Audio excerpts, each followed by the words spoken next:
बुल्ले शाह कभी कुंडे खड़खड़ाता तो कभी जंजीरें खनकाता, कभी हथेली से फाटक को पीटता, रह रहकर अपने एक एक पीर भाई का नाम पुकारता।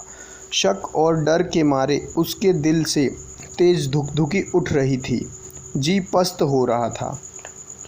यकीनन दीवानगी एक दर्द है, पागलपन की हद तक का जुनून है, एक मदहोशी है, एक बेहोशी है।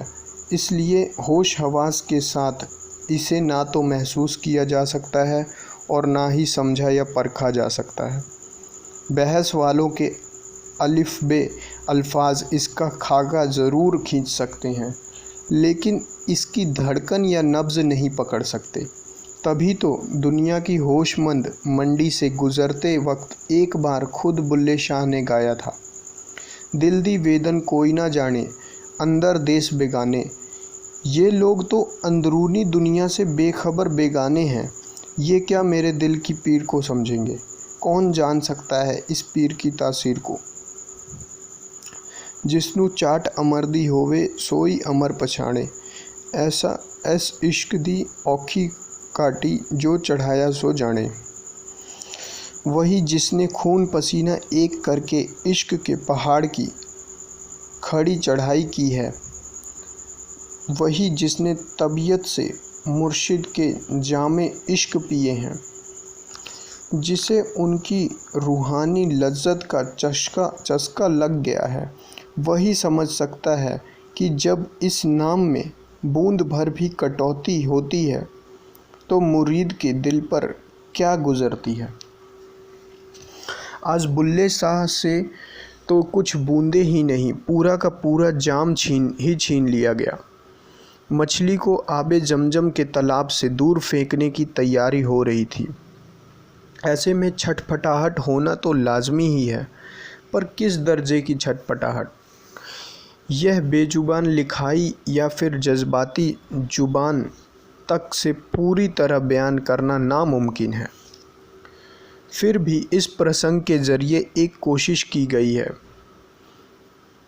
मगर इसके साथ इंसाफ तो तभी होगा जब पढ़ने वाला इसे महज पढ़ेगा नहीं, महसूस करेगा। मुरीदी का चश्मा पहनकर इस हसीन दौर के हुस्न को देखेगा। नहीं तो हो सकता है बुल्ले शाह की ज़िंदगी का यह दौर उसे महज अंधापन, फिजूल की मोहताजगी या सनकीपन लगे। इसलिए तजुर्बेकारों की नसीहत है, कामिल मुर्शद की रहनुमाई में पहले आपको दीवाना बनने की ज़रूरत है। बुल्ले शाह कभी कुंडे खड़खड़ाता तो कभी जंजीरें खनकाता, कभी हथेली से ही फाटक को पीटता, रह रहकर अपने एक एक पीर भाई का नाम पुकारता। शक और डर के मारे उसके दिल से तेज धुकधुकी उठ रही थी, जी पस्त होता जा रहा था। मगर उधर इनायत का मिजाज उतना ही सख्त और कड़क रुख इख्तियार कर रहा था। वे अंदर के फाटक के ठीक सामने बरगद के चबूतरे पर आ बैठे थे। आस्ताने के एक एक मुरीद आंगन में इसी बरगद के इर्द गिर्द खड़ा था, सहमा हुआ, ठीक बरगद की मानिंद ज़मीन में गड़ा हुआ। सभी फाटक की छाती पर बुल्ले शाह की बेकरार दस्तक सुन रहे थे। तभी इनायत का तेज तर्रार स्वर उभरा, कह दो उसे कि यहाँ से दफ़ा हो जाए, अपने लिए कोई दूसरा ठिकाना ढूंढे। लेकिन इस हुक्म की तालीम कौन करे, कौन इस हुक्मनामे का बेदर्दी खंजर बुल्ले शाह के सीने में घोंपे। सारे पीर भाई एक एक कदम पीछे सरक गए। इनायत की सुर्ख आंखें सीधा अफजल, वही जो सैयदों के निगाह में गया था, पर जा टिकी। भ्रिकुटी उठाकर उन्होंने उसे इशारा किया। अफजल किल्स उठा। क्या शाहजी, यह कुफ्र भी मुझसे ही। वह बेचारा पहले से ही खुद को इस कांड की मंथरा मान रहा था, पर इनायत है कि इस बार भी उसे ही मोहरा बनाकर अपनी अगली रूहानी बाजी चलना चाहते थे। अफजल करता क्या ना करता। अपने मानो भारी कदमों को घसीटता हुआ फाटक तक पहुंचा। खटखटाहट से फाटक अब भी कांप रहा था। इस कंपन में अफजल को बुल्ले शाह के जिगर की तेज धड़कन महसूस हुई। वह पलटा, होंठ लटकाकर गुजारिश भरी नज़रों से इनायत को निहारा, मगर उधर रुख में कोई नरमी नहीं। अब अफजल धीरे से मिमियाया। बुल्ले शाह। आवाज़ सुनते ही बुल्ले शाह की जान में जान आई। मानो खौफ समुद्री तूफान में बेशक तिनके का ही सही, मगर उसे सहारा मिल गया। वह फौरन इस आवाज़ पर लपका। इससे पहले कि अफजल कुछ कहता, उसने उसे एक दोस्ताना डांट लगा दी। अफजू, तू कहाँ था भाई? फाटक बजा बजा कर मैं यहाँ बेहाल हो गया। चल अब जल्दी से खोल दे। अफजल ने अपनी सारी ताकत बटोर कर कहा। बुल्ले, वो शाह जी का फरमान है। वो कह रहे हैं कि बुल्ले शाह दिल थाम कर क्या बताना अफजल कि तू न कहीं और चला जा। अब यहाँ आस्ताने में नहीं रहना तुझे। अफजल ने बस कह डाला। जितना कम सख्त लफ्ज़ चुन सकता था उनमें, मगर हुक्म खुद में ही। क्या किसी अंधड़ आंधी से कम था? बुल्ले शाह यकीन नहीं कर पाया, मानो इस आंधी ने उसके सोचने समझने की बत्तियां ही गुल कर दी हों। इस बंद दिमागी के चलते वह गिड़गिड़ाकर वहीं अलापने लगा। एक दफ़ा खोल तो सही अफजू, मुझे शाह जी के पाक कदमों को बोसा करना है। तूने उन्हें खबर नहीं दी कि उनका मुरीद फाटक पर खड़ा है? अफजल चुप। पर बुल्ले शाह की गिड़गिड़ाहट अपनी आंखों में भरकर उसने शाह जी तक पहुंचाने की कोशिश की, मगर उधर शाह जी ने तो जैसे बेरुखी की मिसाल कायम करने की ठान ली थी, क्योंकि यह तो आने वाला वक्त ही बताएगा। और वह भी कफ से झूम कर इनायत के कदम चूम कर ढोल बजा कर बताएगा। मगर इस वक्त तो इनायत ने अपने पटके की धूल झाड़ी, उसे कंधे पर डाला और कट्टर चाल से कुटिया की तरफ बढ़ गए। यहाँ अफजल नाखून से नाखून छीलता रह गया। उसके हाथ पांव जुबान सब बेबसी की जंजीरों में जकड़े हुए थे। उसने एक दो लंबी सांसें लीं, फिर संजीदगी से बुल्ले शाह के जहन में हुक्म उतारा।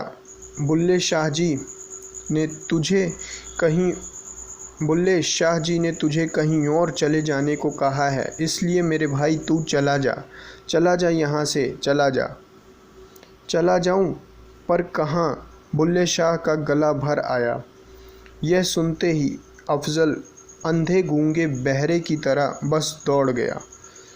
दूसरे पीर भाई भी मायूसी से गर्दन झुकाए लंगड़ाते हुए वहाँ से चले गए,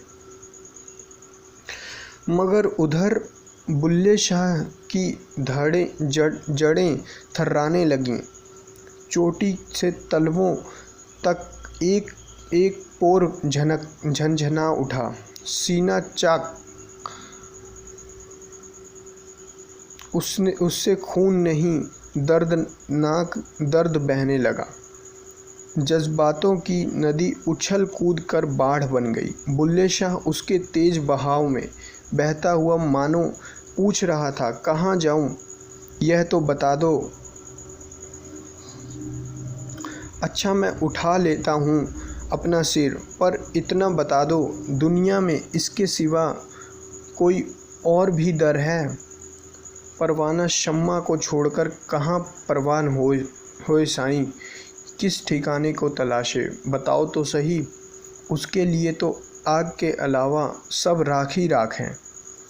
साईं, ईमान की कसम, चाहे मेरी रूह की गवाही ले लो, लेकिन यकीन मानो, जब से मेरी जिस्म को आपकी पाक दहलीज की खाक मिली है, बुल्ला बेखबर बेहोश होकर जिया है। मुझे कुछ होश खबर नहीं। क्या सच में इस भरे ज़माने में कोई दूसरा मुकाम भी है जहाँ ज़िंदगी जी जा सकती है? मुझे नहीं मालूम। मेरे वजूद का ज़र्रा ज़र्रा तो आपके खाके आस्ताने में दफन है। सांसों की एक एक लड़ी इन्हीं हवाओं में जज्ब है। फिर अब कौन से वजूद को ढोकर कहाँ चला जाऊं? सांसों को इस अंजुमन से कैसे जुदा करूं, इतना तो बता दो। निकल कर जाऊं कहाँ तेरी अंजुमन के सिवा? चमन की बू हूँ, बसूं फिर कहाँ चमन के सिवा? बुल्ले शाह वहीं खड़ा खड़ा सुबक रहा था। जज्बातों के फंदे उसके हल्क को घोटने लगे थे, इसलिए सांसें सिसकियों में बदल रही थीं। वह सिसकता हुआ बहुत से अफसाने कर रहा था, दलीलें अपीलें लगा रहा था। उसका सीना इतना बोझिला था मानो किसी ने भारी पत्थर रख दिया हो। जिस्म थकान से नहीं, हादसे से चूर चूर हो और घायल था। और सबसे बड़ा अफसोस, वह इस मुसीबत के साथ अकेला जूझ रहा था। इनायत की सुल्तानी सोहबत, जो हमेशा अंदरूनी तौर पर उसके संग होती थी, आज नहीं थी। इस वक्त वे उसे अपने साथ महसूस नहीं हो रहे थे। उसके तरानों को उनके दिल का मुकाम नहीं मिल पा रहा था। इंसाफ का मंदिर बंद पड़ा था। दरिया दिली का तख्त, जो हज़ारों मर्तबा उसे उसके गुनाहों की एवज़ में मोहलतें और ज़मानतें देता रहा था, आज अचानक पलट गया था। कहीं कोई करार नहीं, आसरा या सहारा नहीं। बुल्ले शाह बस फाटक की लौह जंजीरों के सहारे लटका हुआ झूल रहा था। कभी कभी बदहवास होकर उन्हीं को ज़ोर ज़ोर से खनका डालता। इसी आलम में सारा दिन गुजर गया। शाम भी ढलकर काली रात बन गई, मगर बुल्ले शाह की उम्मीद की शाम अब भी नहीं ढली। दिल उम्मीद तो नहीं, नाकाम ही तो है। लंबी है गम की शाम, मगर शाम ही तो है। बुल्ले शाह के ज़हन में अब भी इस उम्मीद की रोशनी थी कि कल यह खौफनाक ख्वाब ख़त्म हो जाएगा। इनायत के मीठे समंदर, उसके शाह जी इतने खारे नहीं हो सकते। आज बेशक प्यासा रखें, पर कल ज़रूर मीठी बारिश बरसाएंगे। तभी उसके मन में एक ख्याल भी कौंधा। हो ना हो कल सुबह इनायत चारगाह ज़रूर जाएंगे, क्योंकि आज भी नहीं गए। इस तरह आस्ताने के जानवरों को भूखा थोड़े ही मारेंगे। तब वह दौड़कर उनके कदमों से लिपट जाएगा, हरगिज़ नहीं छोड़ेगा। उनसे अपनी खता सुनेगा, सज़ा सुनेगा। हाँ हाँ, बिल्कुल ऐसा ही करेगा। और साथ में यह भी कहेगा, रहमत का तेरी मेरे गुनाहों को नाज है, बंदा हूँ जानता हूँ तो बंदा नवाज है। इसी ख्याल के तारे आँखों में संजोए वह आकाश के तारे गिनने लगा। वहीं आस्ताने के बाहर घास के एक कुदरती बिछौने पर सिमट कर बैठ